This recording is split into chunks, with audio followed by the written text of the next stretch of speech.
a game with the white pieces against Quacki, rated 1203. We go d4, he goes d5. He brings out the knight, preventing our e4 pawn push. So we go bishop f4, developing a minor piece. Trying to gain control of the center as much as we can. He tries to copy us by bringing out his own bishop before he closes the pawn chain.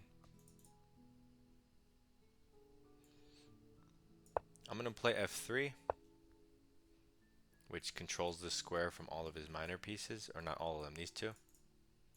He now plays e6 with the bishop outside the pawn chain and opens up the diagonal for his piece.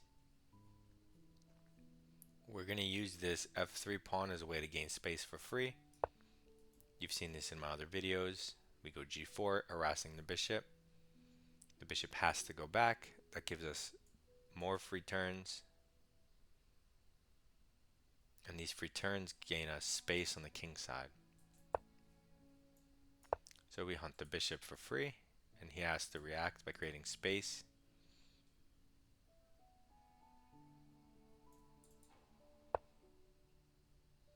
So he creates space, a nice hole, and attacks our pawn twice. We push the pawn so that we can kick the knight around, which has to go backwards. And now we completed a successful space gain operation, and we can go back to developing. And this was all for free because we kept kicking stuff or threatening it. He has to move the knight, and I mean, it's either home or d7. I mean, h7 exists, but okay, so he develops a piece saying, if you take my knight, I'll take your bishop. What? But what if I take the bishop? How's that supposed to work?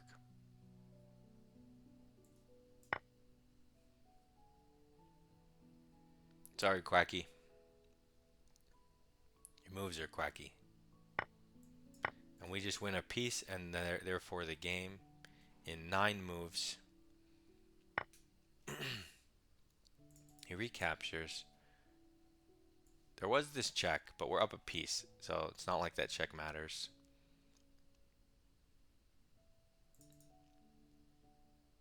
Okay, so he takes back, and it's our turn. Again, that check doesn't matter, but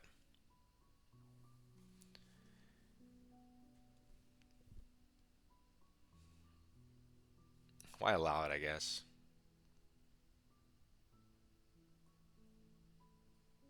Or rather, why move your king?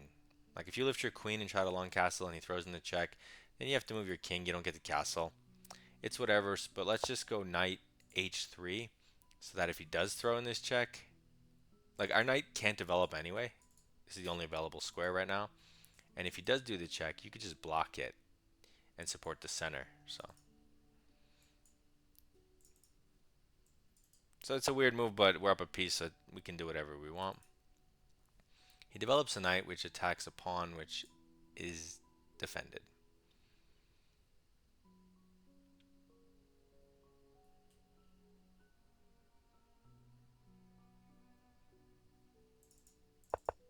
Okay. Yeah, okay. I mean, now we could definitely just lift the queen. If he gives us that check, we block with the knight, and everything looks good. So let's lift the queen, threatening to even put the knight on this square. But first we want a castle. Just get it out of the way.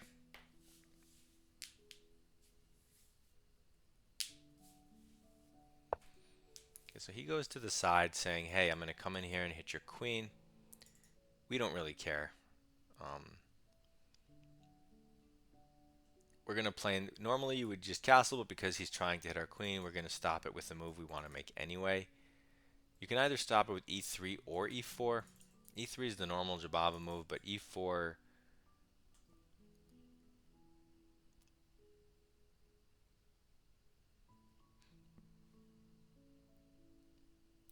you have to calculate. If he takes you, I mean, there's lots of different moves. You could also hit his queen and the knight. Like, what if we just did that right now? He can't give us a check. He would have to kind of defend the knight. He has to go to b6 to defend this pawn.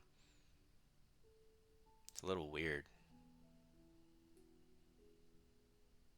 Then he can kick our knight after that.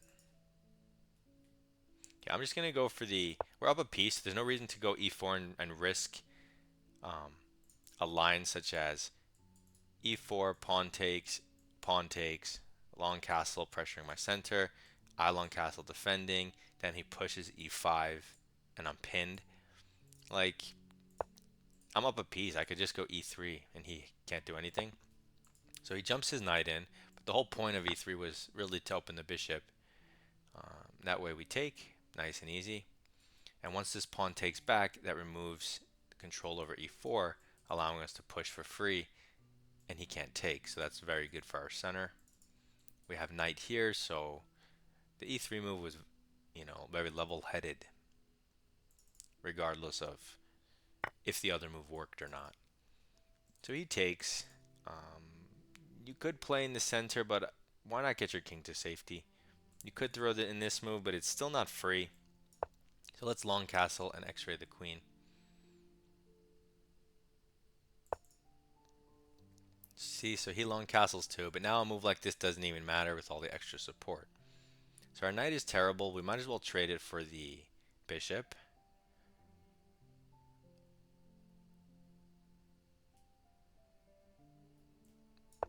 Okay, let's throw it towards the center, see what he does.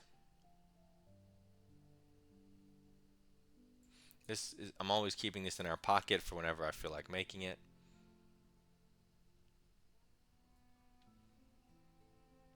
Like if he plays b6 or something weird, so he can't put his queen there, then I'll be hitting two things at once.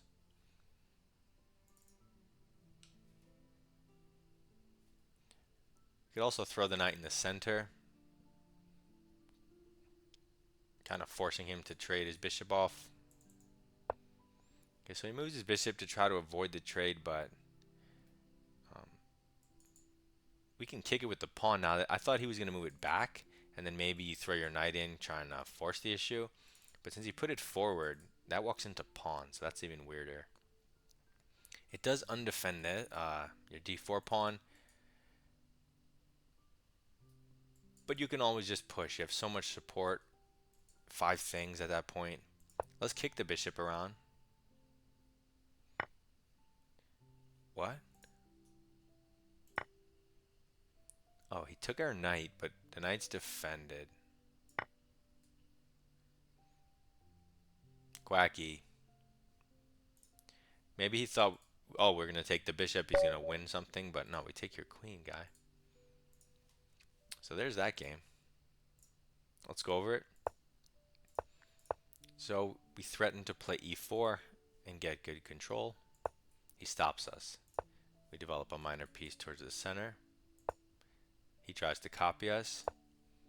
You have many, many moves here, but you'll always see me play the f3 version or the e3 and f3 version, which stops his pieces from being annoying and also prepares a pawn storm for free against the bishop.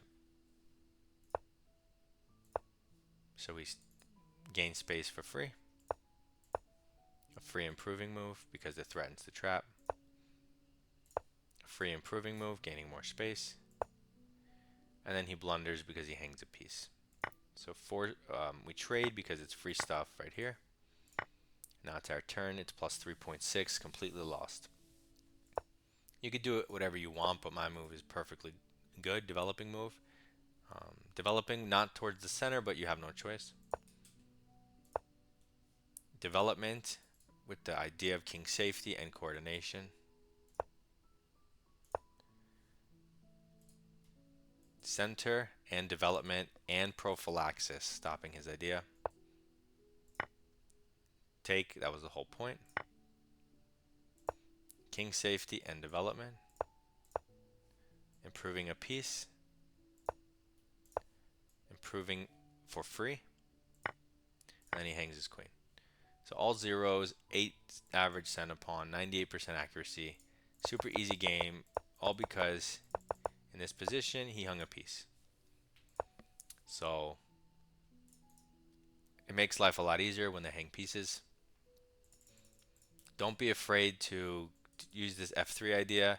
Okay, you can start with e3, and then when he does whatever, you can then go f3.